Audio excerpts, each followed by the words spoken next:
थोड़ा सा घुमा हुआ है, बात बनने वाली नहीं, कथा तो सुनाना ही पड़ेगा। तो आज भोलेनाथ ने कहा आपको किसकी कथा सुननी है?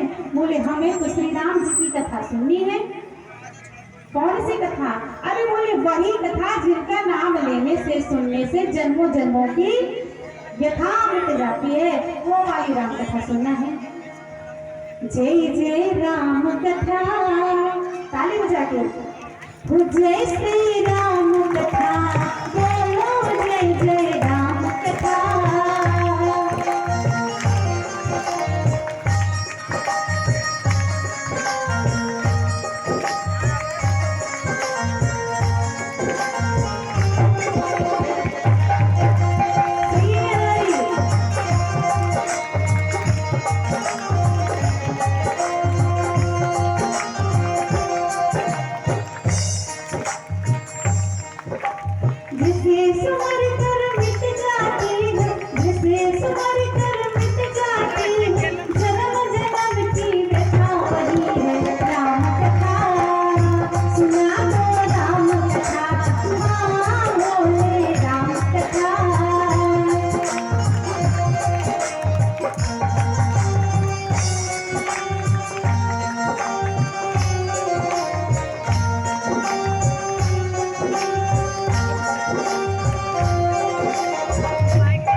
बढ़िया से आई, बढ़िया बनारसी साड़ी पहन करके सज धज के 16 श्रृंगार कर करके बैठ गई और बोली कथा सुनाना प्रारंभ कर।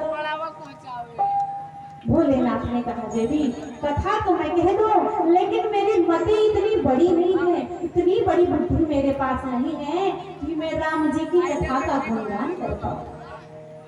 सोचिए आप, भोलेनाथ कह रहे हैं भूत भावन, संसार के मालिक कह रहे हैं कि मेरे पास इतनी शक्ति नहीं है, बुद्धि नहीं है कि मैं राम की कथा सुना पाऊं। सती जी मन में विचार करने लगी, इतने बड़े प्रकांड विद्वान भोलेनाथ और इनको राम जी की कथा नहीं पता है, महाराज ऐसे कैसे हो सकता है? तो भोलेनाथ जी निवेदन करने लगी, बोले कराना चाहूं सती, बोले कराना चाहूं रघुपति गुण गाहा, पति गुण गाहा, रघुमति मोरा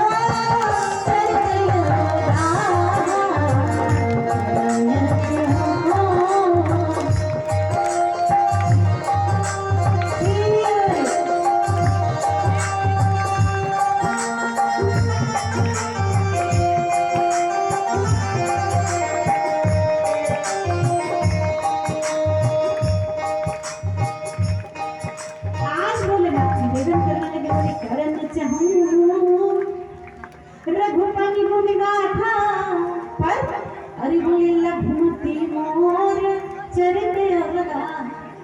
सती जी मैं कथा कहना तो चाहता हूँ, लेकिन बुद्धि इतनी छोटी है कि कथा कहने का मेरे अंदर साहस नहीं। ध्यान दीजिए बात को, सजीव कितनी सुंदर बात है।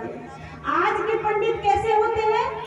हम सारे पंडितों की बात नहीं करते, अगर कथा नहीं भी बनती है तो भी बोलते हैं कि हम कथा बांच लेंगे महाराज, है ना? किसी भी वक्ता को आप फोन लगाइए कि महाराज जी देवी जी आप कथा कर देगी, तो हाँ हाँ बिल्कुल कर देंगे, भले आपके बिल्कुल ना हो महाराज, है ना? लेकिन भोलेनाथ कह रहे हैं जो इतने ज्ञानवान है कि मेरी इतनी बुद्धि नहीं है कि राम की कथा सुना पाऊं, क्योंकि राम की कथा सुनाने के लिए बहुत ही बुद्धि की आवश्यकता होती है, ज्ञान की आवश्यकता होती है। इसलिए भोलेनाथ निवेदन कर रहे हैं कि अगर कथा सुननी है तो उसके लिए तो किसी वक्ता के पास जाना पड़ेगा, किसी गुरु के पास जाना पड़ेगा ना, तभी ना कथा सुनिएगा महाराज।